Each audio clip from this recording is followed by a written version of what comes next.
Calcinha ao pé do ouvido de hoje.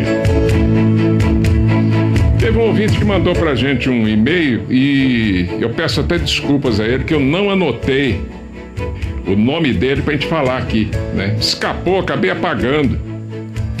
É que a gente recebe tantos, né? E eu ando meio desligado, acabei apagando. Mas eu tenho dito já há bastante tempo, aqui pelo ar, que um vidente que olhe para o cosmos, ele não vai ver aquilo que a maioria vê e que os telescópios veem. Telescópios que estão preparados, mesmo o Hubble e outros, mesmo aqueles que usam raios infravermelhos, etc., né? Eles estão preparados para ver a matéria em determinados estados. Talvez um estado radiante, um estado físico, mas físico-astral é um pouco difícil, né? Não inventaram nada parecido até hoje, né? E eu digo a você com sinceridade, tudo na criação tem 7 corpos, não somos só nós, não. E daí a grande dificuldade do ser humano entender as coisas. Porque nós estamos ligados uns aos outros, e uma coisa na outra, e os reinos nos reinos, e os universos nos universos, né? Daí os cientistas terem descoberto uns tempos atrás a famosa teoria das cordas. Cordas uniriam planetas, fazendo com que eles fiquem presos uns aos outros, em movimento gravitacional. Mas por que essas cordas não se enrolam todas e os planetas não começam a cair um para um lado e um para o outro, né? É que na verdade não é assim. Não é assim. Essas cordas, né, que eles têm, nós também temos. Um clarividente, por exemplo, em alto nível, não é qualquer um, clarividente astral não basta. Ele vai perceber que há um cordão de prata ligando uns aos outros, né? Nós, uns aos outros. Há um cordão de ouro ligando de umbigo a umbigo, nós aqui no planeta, nós seres humanos. E um cordão de ouro ligando coração a coração. Eu já contei uma história aqui, eu tive a oportunidade de ver isso um dia, esses 2 cordões, né? E aprendi até como se fazer para gente dominar, por exemplo, um semelhante nosso, se a gente quisesse, por hipnotismo ou coisa parecida, né? Jamais eu iria fazer um negócio desse, mas dá para ter noção de como é esse domínio. Simplesmente por quê? Porque você está vendo como é que a coisa é, né? Você está endereçando os seus pensamentos a um ponto em que ele deve ser endereçado para aquele ponto. Porque na maioria das vezes, como o ser humano é muito criança, é muito infantil ainda, ele pensa e os pensamentos são difusos, não tem sentido, não há um controle mental. Um mestre hindu de muito antes de Cristo, chamado Patanjali, ele tem um sistema de yoga que é válido para sempre ainda. Na yoga de Patanjali, os 3 últimos estágios desta yoga chamam-se Dharana, Dhyana e Samadhi. A Yobiose ensina isso. Dharana é a concentração num ponto fixo. Ponto fixo que pode ser externo ou interno. Se você conseguir se concentrar num ponto fixo, vamos supor, você pega um grão de milho, né? Põe o grão de milho na sua frente e fica olhando para ele, concentrado nele, e vai se concentrando até você começar a se abstrair realmente do milho. Mas, no entanto, você não está tirando a concentração daquele milho ali. Você vai perceber o quanto é difícil esse tipo de concentração. Entrar em Dharana é um negócio dificílimo, porque se você entrar, abre a sua clarividência físico-mental abstrata. E abrindo a sua clarividência físico-mental abstrata, sabe o que é que você vê? Você vê tudo aquilo que está no plano físico-mental abstrato. Ou os astros do céu, os corpos, né, que estão em outra dimensão de matéria. Você está acima do astral. Você está acima do astral e acima do mental concreto. Você está no plano físico, mental, abstrato. Aí você vai ver mundos paralelos lá também, etc., uma série de coisas, né? Agora, para que seja possível esses tais mundos paralelos, fica evidente e lógico que os reinos, eles têm que se integrar um ao outro. Não tem sentido. Por exemplo, eu sou do reino hominal ou humano. Eu sou superior ao reino vegetal, animal, mineral. Que isso? É nada. O corpo físico seu é uma síntese dos 3 reinos anteriores, né? É por isso que há uma maneira de pensar um pouco complicada com relação às pessoas que passam a ser vegetarianas só.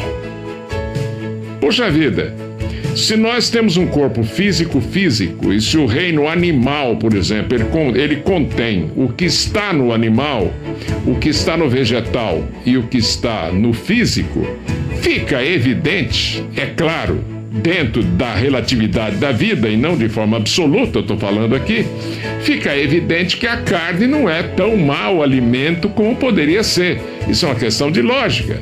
Ah, mas ela tem 2 toxinas, uma chama cadaverina e outra putrescina, como um cientista amigo meu ele vivia falando, né? A carne, Carvalho, eu parei de comer carne há muito tempo, né? A carne tem 2 toxinas, uma chama cadaverina e outra putrescina, quer dizer, mata a gente. Eu ouvi aquilo dele, um grande amigo meu, uma cabeça maravilhosa. Tem algum sentido, sim, mas acontece que você tem que ter uma compreensão global das coisas para você poder raciocinar, senão você fica o tempo inteiro insistindo num ponto só, sem saber o que aquilo, que complicômetro tem nas relações daquilo sobre o qual você está raciocinando com outras coisas nas quais você não pensou. Esse é o grande problema, né? Então, os reinos são unidos, né? Se você eliminar o reino mineral, você acaba com tudo que existe no reino vegetal, no reino animal e no reino hominal, que é nosso, no tocante ao corpo físico. Porque físico vital, físico astral, físico mental concreto, físico mental abstrato ou manásico, de manas, maná que cai do céu para ganhar experiência na terra, físico búdico ou crístico, porque Budi ou Christus não é nome de gente, é nome de um plano, né? Supõe-se que Jesus, o Cristo, alcançou aquele plano, daí falar-se Jesus, o Cristo. Mas como o plano é búdico ou crístico, presume-se que Gautama, o Buda, alcançou também aquele plano. E outros tantos por aí que, né? Agora, como é que faz para alcançar o plano búdico? Você tem que abrir a vidência sua no plano físico búdico. E abrir evidência no plano físico búdico não é brincadeira. Por quê? Porque antes você tem que passar pelo mental abstrato. Antes você tem que aprender a pensar. E ainda falta 1.034.000 anos para a gente explorar todas as possibilidades do plano físico mental abstrato. Depois, para explorar todas as possibilidades do plano búdico ou crístico, falta 1 setilhão de anos também. E mais 1 setilhão de anos para o plano atimânico, que está acima desses aí. É um tempo enorme. O ser humano é muito criancinha ainda. Daí a gente fixar-se naquilo que a gente não deve se fixar e a gente ter pensamentos tão difusos. Por exemplo, o indivíduo que insiste nessa yoga de Patanjali tem um método certo, né?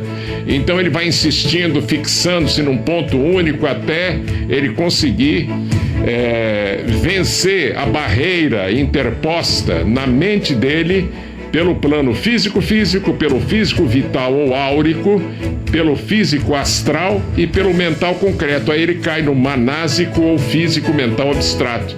Aí ele vai olhar para o sol, ele não vai ver o sol, ele vai ver um anjo enorme, com olhos azuis, bonito a beça. Aparência de 33 anos, que é para dar o grau 33 à maçonaria.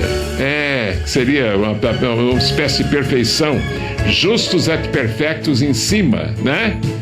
Aí você tem depois, o que mais? O cabelo anelado, louro até os ombros. E ele tem bilhões de quilômetros de altura e bilhões de quilômetros de largura. Uma espada flamígera, dourada, enfiada do lado esquerdo, né? Esse é o arcanjo Micael, é o sol. E brilhando no peito dele, o que dá algum sentido ao Sagrado Coração de Jesus, Sagrado Coração de Maria, dos católicos, né? Brilhando no peito dele um conglomerado eletromagnético que nós chamamos de Sol. E nós vivemos dizendo que ele esfriando vai ter vida nele um dia. É um globo dele, né? E os outros globos? Ele tem 7 chakras e mais um oitavo, como nós também temos um oitavo chakra que a maioria nem conhece, né? Esse oitavo chakra chama-se Vibhuti, o nosso. E o dele também, Vibhuti, né? Você tem o chakra sobre o sexo, né? O chakra raiz. Você tem o esplênico, você tem o chakra sobre o umbigo, que é o umbilical, o cardíaco, né, que é esse, porque nós estamos no 4º dia da criação. Então, o 4º chakra de baixo para cima ou de cima para baixo é sempre o cardíaco, né? É um momento equilibrante muito difícil para toda a criação passar por esse momento equilibrante, né? E depois você tem o chakra do pescoço, ou o chakra laríngeo, o chakra frontal, ou sobre a fronte, né? E o chakra coronal. O chakra que está no pescoço é correspondente à chamada ponte de Antacarana dos esotéricos. Essa ponte de Antacarana é que faz ligação entre um mundo de forma de um mundo sem forma ou amorfo. Não há forma como nós conhecemos aqui nesse mundo que está em Budi e Atma. Então daí dizerem, você vai ler em Blavatsky, todo mundo, que esse chakra faz uma ponte de Antacarana, ou liga, né, os dois planos superiores, Budi e Atma, né, ao plano físico, mental, abstrato e com os outros planos mais densos, até chegar no físico que é o nosso. E eu estou usando, por exemplo, minha boca, língua e tal, para falar para você aqui. E tudo manipulado pelo cérebro. O cérebro, ele tem uma parte física, uma parte vital, uma parte astral, tudo a mesma coisa, né? Se a célula tem, se o átomo tem, se o mineral tem, o vegetal também tem. O vegetal tem aura, tem tudo, né? O animal, idem. Só que eles estão ainda em relação a nós, não atingiram, por exemplo, a perfeição que nós atingimos. Perfectos, no caso aí, é ter atingido um determinado patamar de acordo com a lei cósmica ou de acordo com o plano cósmico traçado para esse dia da criação. É claro que o cachorro está mais atrasado que a gente, mas não é que está atrasado. Um dia ele vai chegar a ser um ser humano que nem nós, né? Agora me diga uma coisa, né? Que valor tem, por exemplo, você ficar ouvindo aí da sua casa, ouvindo conversinha ao pé do ouvido, e a gente falando que o sol é o arcanjo Micael. Se você viu, ótimo, então você sabe que eu estou falando a verdade. Se você não viu, não adianta nada, né? Se eu falar que a lua é Gabriel, você vai entender que com aquele corpo enorme dele, tá morrendo, né? Ele fecha o olho, abre, fecha, é um negócio muito triste. É por isso que o cachorro, os animais lunares, de uma forma, os animais geralmente são lunares, né? Mas principalmente o cachorro, coiote e tal, esses bichos, lobo, ele fica olhando para a lua e chorando, porque tá vendo lá o Gabriel, enorme, morrendo. Mas que morte é essa? Mas, no entanto, ele anunciou para Maria que ela ia ser mãe, né? Do Cristo, não é isso? Você acha que é exagero, que é mentira isso aí? Não.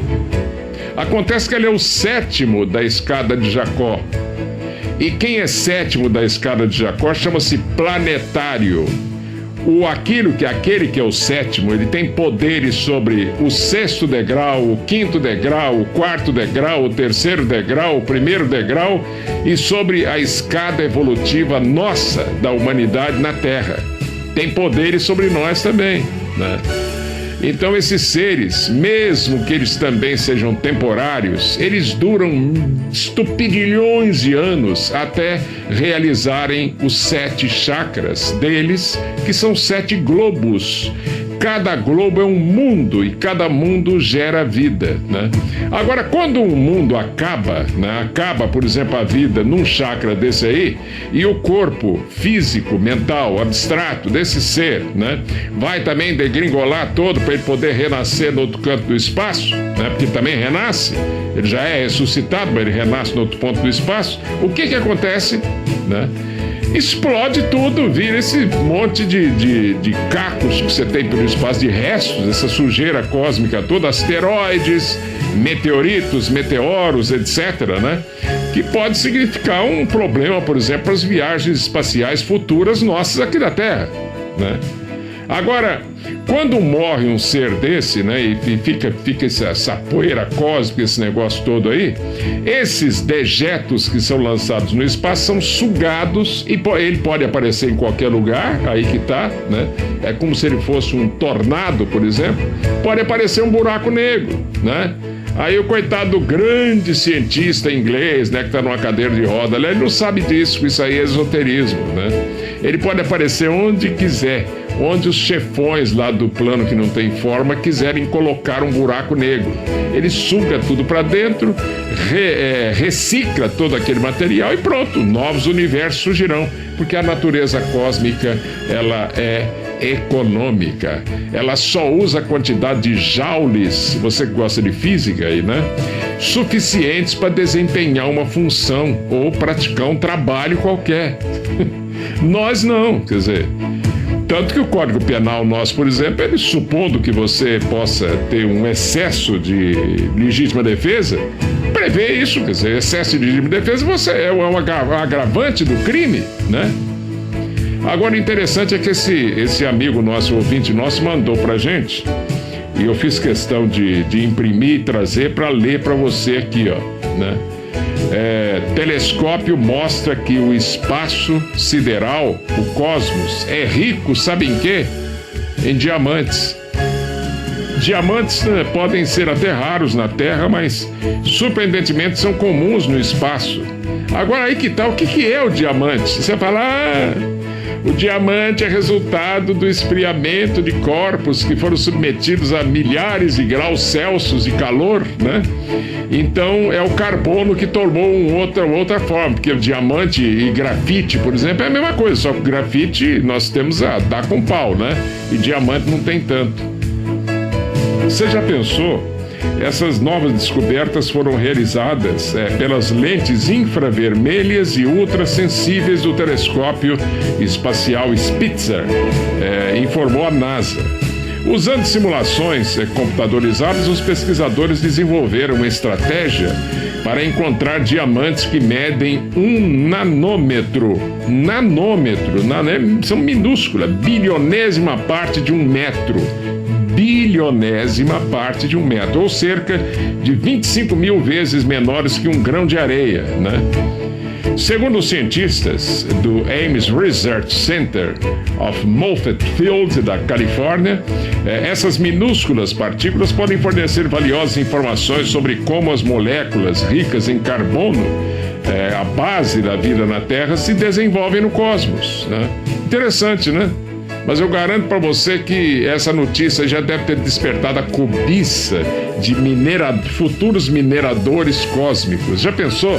Você sobe com foguete, espalha uma rede namométrica pelo espaço e vai sugando aquelas partículas diamantíferas todas para dentro da sua nave e vem com aquele montão de diamante aqui para a Terra, onde você compra um Rolls Royce. Bom, até lá acho que não vai ter Rolls Royce mais, né? Você compra carro, compra casa, compra isso, compra aquilo. Não é possível que vão fazer isso, né? Porque o ser humano está tão criança ainda que a ânsia de ter muita coisa, de comprar a felicidade é tão grande que mesmo aquele que fala, eu sou espiritualista, no fundo ele gostaria de ter bastante grana. Mas a busca por diamantes no espaço começou na década de 80, quando foi descoberta a presença desses fragmentos de diamantes em meteoritos que caíram na Terra. Segundo os cientistas, 3% dessas rochas eram formadas por nanodiamantes, ou diamantes minúsculos. E, de acordo com os astrônomos da NASA, se os meteoritos são realmente um reflexo do conteúdo encontrado no espaço, apenas 1 grama de poeira e gás cósmico pode conter mais de 10 mil trilhões de nanodiamantes. A questão sempre foi a seguinte: se os nanodiamantes são abundantes no espaço, por que não conseguimos visualizá-los, né? Disse Charles Balschickler, do Ames Research, né? Já respondendo à pergunta, ele diz: a verdade é que nós não sabíamos o suficiente sobre as propriedades infravermelhas desses elementos para detectá-los, explicou. Agora, também com a ajuda do Spitzer, os cientistas esperam aprender mais sobre o comportamento dos diamantes espaciais. Agora, aí que está o que são diamantes. Eu posso dar uma dica para você, porque eu não sei o que é um diamante. O que realmente o diamante faz na gente, né? Eu sei que as pessoas se matam por ele, né? Porque ele tem um valor monetário grande. Mas o que eu posso dizer é que o ouro, por exemplo, sempre foi aconselhado pelos mestres esotéricos você usar ouro em contato com a pele. O ouro é muito bom. Tanto que quem mexe quem mexe com como é que chama? Com aquele esqueci como é que chama lá. Aquele ramo da medicina lá, como é que chama?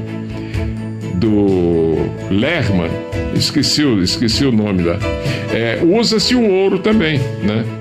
E usa-se o ouro e usam outros metais. E hoje em dia, por exemplo, já estão utilizando os metais em outro tipo de tratamento alternativo, de terapia alternativa da própria medicina. Alguns são médicos os que estão ministrando esse tipo de terapia aí, né? E a medicina está usando isso aí, mas ainda falta tudo por descobrir. O universo é o maior mistério que existe. E para descobrir tudo isso aí vai demorar um tempão ainda.